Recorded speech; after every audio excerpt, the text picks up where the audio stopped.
Y a-t-il plus de liens entre les parties génitales et le cerveau que nous le soupçonnons? Les scientifiques ont établi des liens entre le développement de certaines régions du cerveau et la stimulation clitoridienne. Une donnée d'une réelle importance dans un domaine de recherche où l'appareil masculin jouit d'un quasi-monopole. Le rapport entre les organes génitaux féminins et le cortex somatosensoriel est complètement sous-étudié, ainsi que leur capacité de changer par rapport à l'expérience ou à leur utilisation, déclarait Christine Heim, professeure de psychologie médicale, en 2021. L'équipe dont elle faisait partie à l'hôpital universitaire de la Charité de Berlin a alors mené une étude sur 20 femmes adultes ayant consenti à une stimulation du clitoris. Pendant cette stimulation, leur cerveau était scanné à l'aide de l'imagerie par résonance magnétique fonctionnelle, IRMF. Percer le mystère du plaisir féminin. Les résultats de cette étude posent les bases pour une meilleure compréhension de l'innervation du clitoris.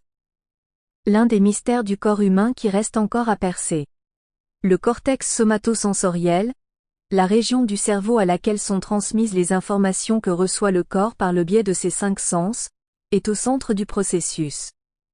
Chaque partie du corps envoie des signaux à une zone différente du cortex, formant une carte de représentation. Le clitoris faisait encore débat quant à sa représentation sur cette carte, en grande partie dû au peu de recherche à son sujet. La conception d'un outil adapté.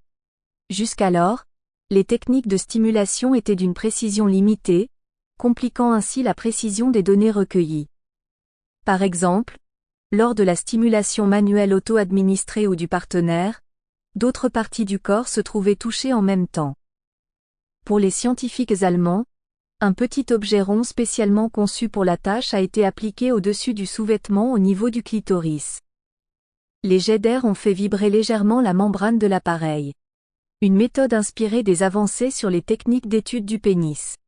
Le procédé comptait 8 stimulations, pendant 10 secondes à chaque fois, entrecoupées de 10 secondes de repos. L'approche a été conçue pour être aussi confortable que possible, pour les volontaires, assurait alors John Dylan Haynes du Centre berlinois de neuroimagerie avancée à la Charité, co-auteur du papier publié au Journal of Neuroscience. Le cortex somatosensoriel représentait les organes génitaux féminins à côté des hanches. Comme chez les hommes. Les résultats ont été concluants. L'imagerie cérébrale a révélé que le cortex somatosensoriel représentait les organes génitaux féminins à côté des hanches comme ils le sont chez les hommes.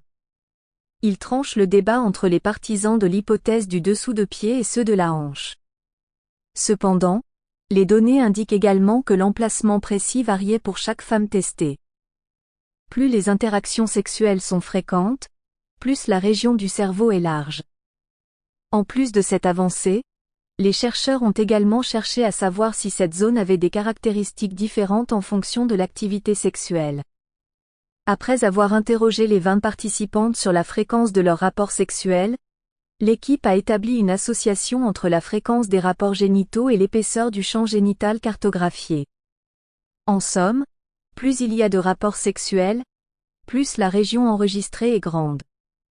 Il y a des espoirs qu'une meilleure compréhension de ces mécanismes pourra servir dans le traitement de certaines victimes de violences sexuelles ou de troubles sexuels.